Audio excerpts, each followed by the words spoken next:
Good morning, good morning, good morning. This is Dr. Herbert Harris, and this is Success Thought number 78, How to Overcome Procrastination. Let's sing a little bit and get us going. Dr. Mansa Musa, thank you today. What you say, baby? Thank you today. This is a brand new day. Don't leave it up to the other man or to another day. Take your life into your hands. Make it work out your way. It's not the number of times you stumble down and fall upon the ground. It's the number of times you pick yourself up and keep on moving on to meet your goal. Come on, everyone. The time to love is here. Let these troubled days be done. I tell you, come on, everybody. Come on, everyone. The time to love is here. Let these troubled days be done. Good morning, good morning, good morning. This is Dr. Herbert Harris. This is Success Thought number 78. And our topic for today is how to overcome procrastination. Whoa!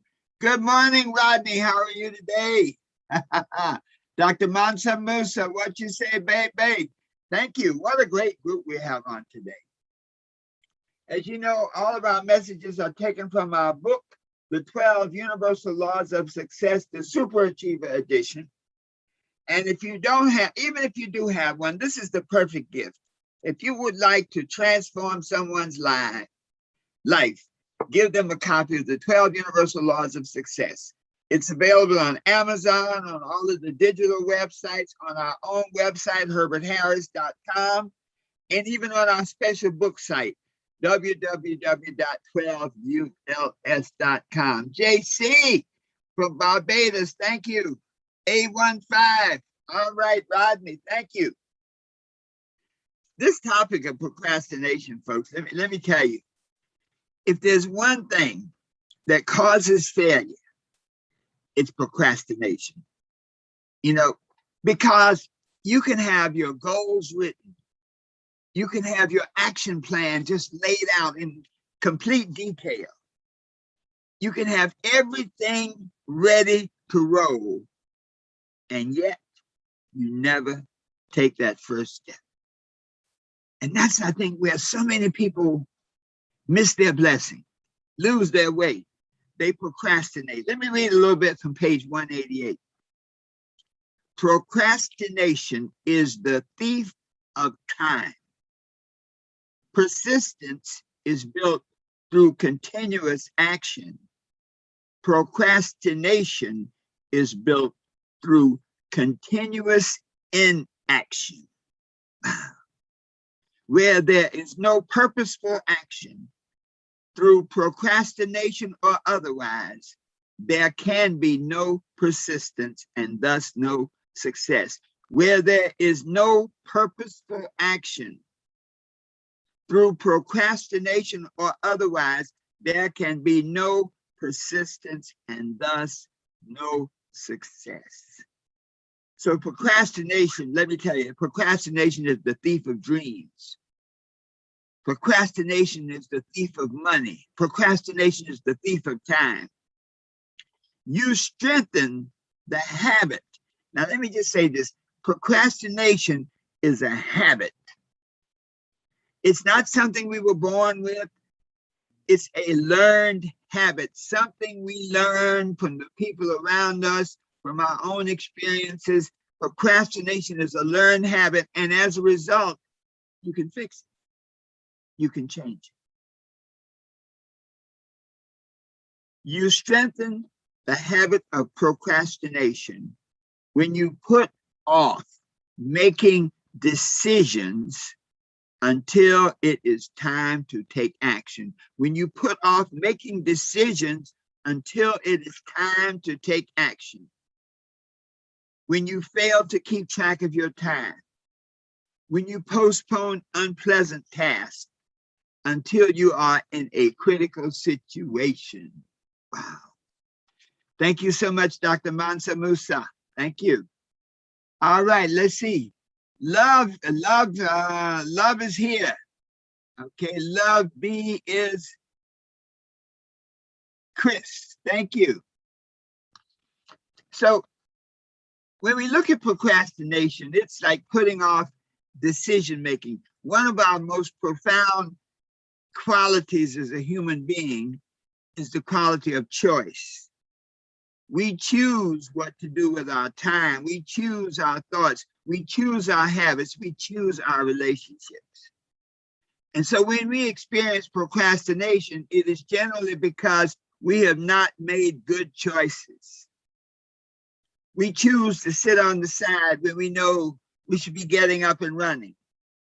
We choose to put off decisions or actions until a later date. And what happens as a result of procrastination, you limit your options. And when you continue to procrastinate, you continuously put yourself in a position where you are not able to do your best, where you lose control of the outcome. Example, you receive the light bill on the 10th of the month. It's due on the 20th. Now, when you get it on the 10th, you can put a check in the mail. Okay. You can call them up and pay it by credit card. Now, the 10th comes, the 11th, the 12th. Now the 20th is here. You still haven't paid the light bill. Okay. Now, at this point, if you do pay it, you pay a penalty. After the 20th, it's a late fee charge. So as a result of procrastination, you have literally cost yourself more money. The 20th passes, and now we're at the 3rd of the next month, at the 30th of the month, and now the 1st of the following month comes in. At this point now, you get a notice saying you're in default. They're going to turn your lights off unless you take care of it before the next bill, before the 10th. You get the default letter and you go, hey, man, I got to take care of this. Oh, I don't know if I should put it in the mail. I need to go and pay it in person. You know, the mail can be slow. Okay. But instead of going to pay it in person, stuff happens. Somebody runs into your car. Somebody gets sick. You have a health challenge yourself. And now we're up to the 9th of the following month, and the notice to cut off your electricity has expired, and they are coming for you. Now look at how your options have disappeared. You can't send it in the mail. It's early in the morning. Maybe you can't even call it in to pay it by credit card. You're afraid they may not get the message. They may be waiting at 8 o'clock to come turn you off. Look at the stress you put yourself in. So now you say, well, wow, I better stay here this morning because I don't want to turn my lights off because it's too hard to get them back on. So now you got to take a day off to be there when the light man comes. All of a sudden, he doesn't take checks. He doesn't process credit cards. You got to pay him in cash. Stress, stress, stress.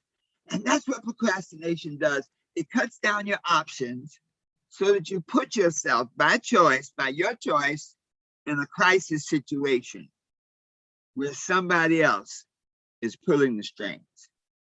So how do you overcome procrastination? We're going to do this in 2 parts, really. So number 1, realize that procrastination is one of the main causes of failure. Realize that procrastination is expensive.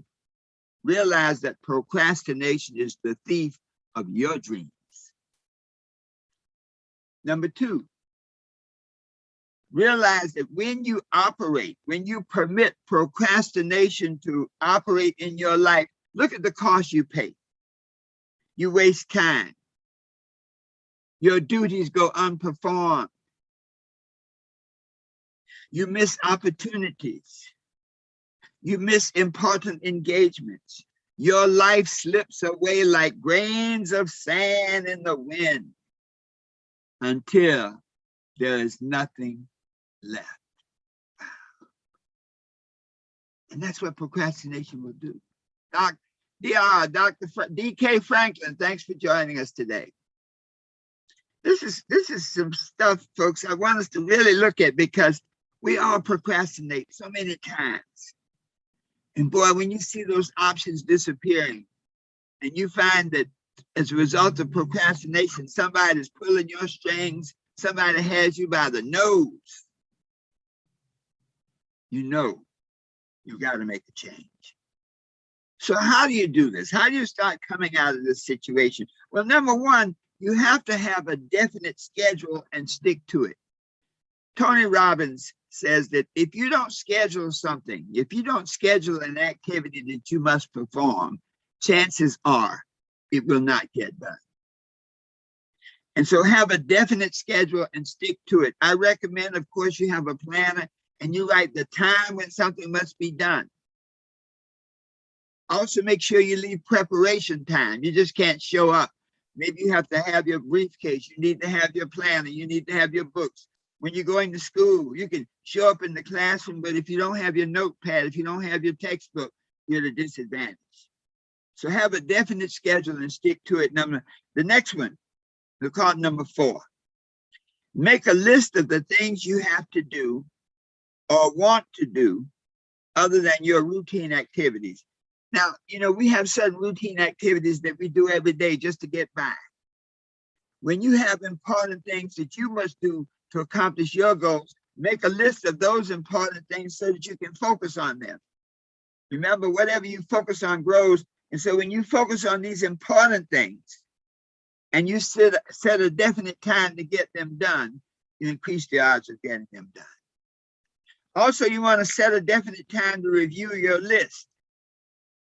Throughout different points of the day, review your list and see what you can do and what you can't do. Sometimes we'll make a list in the morning, and because of circumstances and situations, we find ourselves in a vibration where our options are limited. And so from moment to moment, evaluate your activities going forward and say, okay, let me handle this. This is the most important thing to be done right now. Let me jump on this. One of the key things about procrastination, don't spend dollar time doing penny jobs. Welcome, Kenya. Kenya Crooks, my favorite personal trainer. Thank you for joining us. Don't spend dollar time on penny jobs. That's a way to fool yourself. When you don't lay out the priority of the actions that must be done each day to accomplish your goals, it's very easy to spend time neatening up your desk. Spend time on penny jobs because it looks like you're doing something. But in the final analysis, at the end of the day, you have not accomplished anything. You've not accomplished the things you set out to do that day. Number 5, make a definite commitment to always be on time. Time is your most valuable gift from the Creator. The Creator gives us clock time, 60 seconds in a minute, 60 minutes in an hour. What we do with our clock time is what we call real time. So make a commitment to always be on time for all engagements, period. No exceptions. It doesn't matter the weather. It doesn't matter how far you have to travel. Make that commitment that you will always be on time. That means you have, well, you know, we used to say have an accurate watch and look at it all the time. Many young people don't have watches. And so you need to look at your phone or whatever your timepiece is.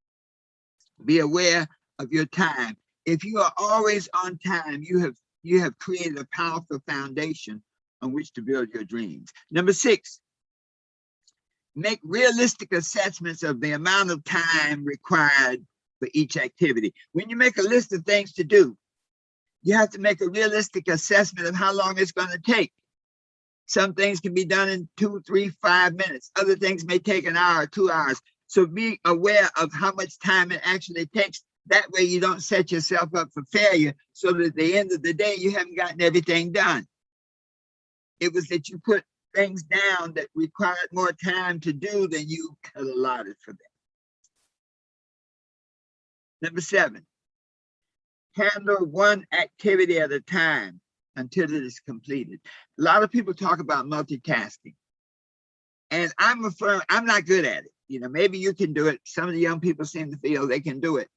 But multitasking means that you're dividing your focus, which spiritually means you're reducing the amount of spiritual impact you can give to whatever you're attempting to do. So a divided force cannot conquer. So when you handle one activity at a time, you give it your total attention, get it done, complete it, then move on to the next activity. So you don't multitask, you serial task, but you get things done along the way. Number 8, when you are confronted with complex things, sometimes a challenge can come at you so big that you can't just say, let me whack at it one time. No matter how big the challenge, you can break it down into doable chunks. There's a Chinese proverb that says, the journey of 1,000 miles begins with a single step. I'll revise that. How do you eat an elephant? Bite by bite. So whenever you have complex things that you got to do, take the time to break them down so that you can have them in doable chunks to get them done. Number 9, don't crowd your calendar with too much stuff. You know, when you're successful, when you're doing things, everybody wants your time. Everybody wants you to come and be a part of what they're doing. So you have to be very careful and very selective. Your time is your greatest asset. So you have to be very careful and very selective on how you allocate your time to different things. So don't crowd your calendar with so many appointments, so many activities that you end up frustrated at the end of the day. And then finally, don't let the fear of criticism or the fear of failure cause you to be slow in making decisions. Because action, overcoming procrastination, in the bottom line is a decision to do something now, to do a particular thing now, to do a particular thing next. So don't let the fear of criticism and the fear of failure cause you to be slow to making a decision. Learn to trust yourself, trust your judgment.